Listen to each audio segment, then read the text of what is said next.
ಮೋದಿ ಜೊತೆಗಿನ ಮೀಟಿಂಗ್ ನಲ್ಲಿ ಏನಾಯ್ತು ಕುತೂಹಲಕ್ಕೂ ಕೂಡ ಕಾರಣ ಆಗ್ತಾ ಇದೆ. ಈಗ ಸಿಸಿಎಸ್ ಸಭೆಯಲ್ಲಿ ಆದ ಚರ್ಚೆಗಳು ಏನು? ಹಾಗಾದ್ರೆ ಇದರ ಜೊತೆಗೆ ಮಧ್ಯಾಹ್ನ 3 ಗಂಟೆಗೆ ಮಹತ್ವದ ಸುದ್ದಿಗೋಷ್ಠಿಯನ್ನ ಕೂಡ ಕರೆಯಲಾಗಿದೆ. ನಾನು ಈಗಾಗಲೇ ಹೇಳ್ತಾ ಇದ್ದೆ, ಸಿಸಿಎಸ್ ಮೀಟಿಂಗ್ ಬಗ್ಗೆ ಮಾಹಿತಿಯನ್ನ ಕೂಡ ನೀಡಲಿಕ್ಕಿದ್ದಾರೆ ಸಚಿವರು. ಪಾಕ್ ವಿರುದ್ಧ ಮತ್ತೆ ಗುಡುಗುತ್ತಾ ಭಾರತ. ಮೋದಿ ಜೊತೆಗಿನ ಮೀಟಿಂಗ್ ನಲ್ಲಿ ಸಿಸಿಎಸ್ ಸಭೆ ಆಯಿತು. ಸಭೆ ಸಾಕಷ್ಟು ಕುತೂಹಲಕ್ಕೂ ಕೂಡ ಕಾರಣ ಆಯಿತು. ರಕ್ಷಣಾ ಸಚಿವರ ಜೊತೆ ಮಾತುಕತೆಯನ್ನ ಕೂಡ ನಡೆಸಿದ್ರು. ಸೊ ಏನಾಗಿದೆ ಚರ್ಚೆ ಅನ್ನೋದು ಕುತೂಹಲಕ್ಕೂ ಕೂಡ ಕಾರಣ ಆಗ್ತಾ ಇದೆ.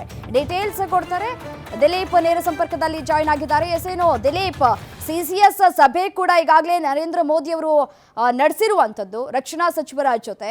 ಈ ಒಂದು ಮೀಟಿಂಗ್ ನಲ್ಲಿ ಏನಾಯ್ತು ಅನ್ನೋದು ಕುತೂಹಲಕ್ಕೂ ಕೂಡ ಕಾರಣ ಆಗ್ತಾ ಇದೆ.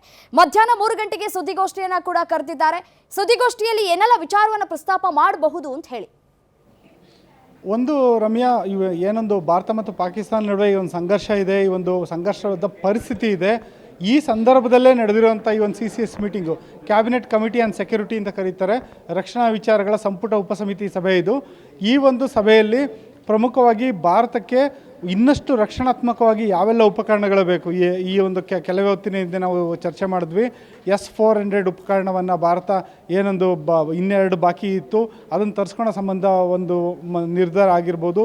ಜೊತೆಯಲ್ಲೇ ಪಾಕಿಸ್ತಾನ ಇನ್ನು ಮುಂದೆ ಯಾವುದೇ ರೀತಿಯಾದಂಥ ಉಗ್ರ ಕೃತ್ಯವನ್ನು ನಡೆಸಿದ್ರೆ ಯಾವ ರೀತಿ ನಮ್ಮ ಕಾರ್ಯವಿಧಾನ ಇರುತ್ತೆ, ನಮ್ಮ ದಾಳಿ ಯಾವ ರೀತಿ ಇರುತ್ತೆ, ಯಾವ ರೀತಿ ಮಾಡಬೇಕು ಅನ್ನೋದ್ರ ಕುರಿತಾಗಿ ಚರ್ಚೆ ಆಗಿರ್ಬೋದು. ಜೊತೆಗೆ ಭಾರತ ಒಂದು ಅಂತಾರಾಷ್ಟ್ರೀಯ ಮಟ್ಟದಲ್ಲಿ ಈ ಏನೊಂದು ಪಾಕಿಸ್ತಾನ ವಿಚಾರದಲ್ಲಿ ಒಂದು ಸ್ವಲ್ಪ ಅಲ್ಲಿ ಇಲ್ಲಿ ಹಿನ್ನಡೆ ಆಯಿತು. ಜೊತೆಗೆ ಅಂತಾರಾಷ್ಟ್ರೀಯ ಮಾಧ್ಯಮಗಳಲ್ಲಿ ಒಂದು ಭಾರತದ ಒಂದು ಪರಾಕ್ರಮ ದೊಡ್ಡ ಮಟ್ಟದಲ್ಲಿ ಚರ್ಚೆ ಆಗಲಿಲ್ಲ. ಪಾಕಿಸ್ತಾನದ ಪರವಾಗಿ ಅಂತಾರಾಷ್ಟ್ರೀಯ ಮಾಧ್ಯಮಗಳು ವಾಲಿರೋ ರೀತಿಯಲ್ಲಿ ಕಂಡುಬಂದಿದೆ. ಈ ಎಲ್ಲ ವಿಚಾರಗಳು ಕೂಡ ಚರ್ಚೆಯಾಗಿರೋ ಸಾಧ್ಯತೆ ಇದೆ. ಜೊತೆಗೆ ಇವತ್ತು ಏನು 3 ಗಂಟೆಗೆ ಒಂದು ಬ್ರೀಫಿಂಗ್ ಇದೆ, ಒಂದು ಸುದ್ದಿಗೋಷ್ಠಿ ಇದೆ.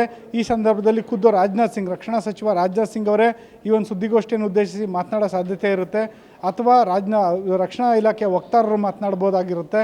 ಈ ಒಂದು CCS ಸಭೆಯಲ್ಲಿ ಏನಾಯಿತು ಅಂತ ಅಂದರೆ, ರಕ್ಷಣೆಗೆ ಸಂಬಂಧಪಟ್ಟಂಥ ಕೆಲವೊಂದು ರಹಸ್ಯ ಮಾತುಕತೆಗಳ ವಿವರವನ್ನು ನಾವು ನಿರೀಕ್ಷೆ ಮಾಡೋದಕ್ಕಾಗೋದಿಲ್ಲ.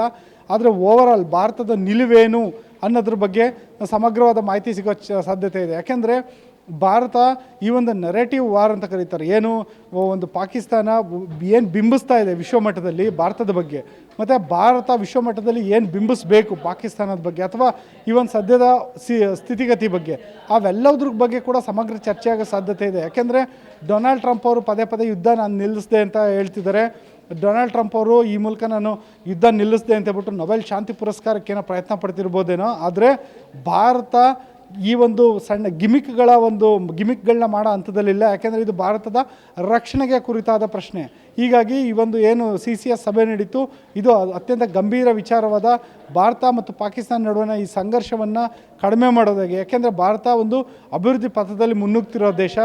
ಈ ನೆಲೆಯಲ್ಲಿ ಭಾರತದ ಅಭಿವೃದ್ಧಿಗೆ ತೊಡಕಾಗುವಂಥ ಈ ರೀತಿಯ ಸಂಘರ್ಷಗಳನ್ನು ಭವಿಷ್ಯದಲ್ಲಿ ಕಡಿಮೆ ಮಾಡ್ಕೊಳೋದು ಹೆಂಗೆ, ಭಾರತದ ರಕ್ಷಣೆ, ಏಕತೆ, ಸಮಗ್ರತೆ ಮತ್ತು ಸಾರ್ವಭೌಮತೆಗೆ ಧಕ್ಕೆ ಬರುವಂಥ ಸಂದರ್ಭಗಳಲ್ಲಿ ಯಾವ ರೀತಿಯಾದಂಥ ಪ್ರತಿಕ್ರಿಯೆ ತಗೊಬೇಕು, ಆ ಎಲ್ಲ ವಿಚಾರವಾಗಿ ಸಮಗ್ರ ಮಾತುಕತೆ ಇವತ್ತು ನಡೆದಿರುತ್ತೆ. ಪ್ರತಿ ತಿಂಗಳಿಗೆ ಒಮ್ಮೆ ನಡೆಯುವಂಥ ಈ CCS ಸಭೆ ಏನಿದೆ, ಈ ಬಾರಿ ಅತ್ಯಂತ ಪ್ರಾಮುಖ್ಯತೆ ಪಡ್ಕೊಂಡಿತ್ತು. ಇದೀಗ ಈ ಸಭೆ ಮುಕ್ತಾಯಗೊಂಡಿದ್ದು, ಇದರ ಒಂದು ಬ್ರೀಫಿಂಗ್ ನಡೆಯುತ್ತೆ. ಈ ಬ್ರೀಫಿಂಗ್ನಲ್ಲಿ ಏನಾಗುತ್ತೆ ಅನ್ನೋ ಕುತೂಹಲ ಭಾರಿ ಕೆರಳಿಸಿದೆ ರಮ್ಯಾ. Right, okay. ಮತ್ತೊಂದು ಅಪ್ಡೇಟ್ ಕೂಡ ಬರ್ತಾ ಇದೆ, ನೋಡ್ತಾ ಹೋಗೋಣ ದಿಲೀಪ್. ಹಾಗೆ ಸಂಪರ್ಕ